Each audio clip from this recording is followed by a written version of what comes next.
How to turn off auto deposit on Robinhood. In this video, I'll show you how to cancel an automatic deposit on your Robinhood account. First, make sure you have downloaded Robinhood app on your phone. If you are an iPhone user, you can download it from App Store, and if you are an Android user, you can download it from Play Store. After that, click on search bar and open Robinhood app. Now make sure to log into your account. After you log into your account, you will see this home page, and here on the bottom right corner you can see this person icon. Click on it and it will lead you to your account menu. After that, tap on transfers, or you can also click on the search bar and type in transfers.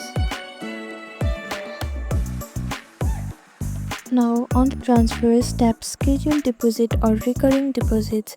You'll see a list of an automatic deposit you have set, and tap the deposit you want to cancel, then tap cancel deposit at the bottom. Confirm it and you are done. So this is how you cancel your deposit on Robinhood account. Thank you for watching this video. Please do not forget to like, share and subscribe to our channel, and comment down below if you have any other queries. Thank you.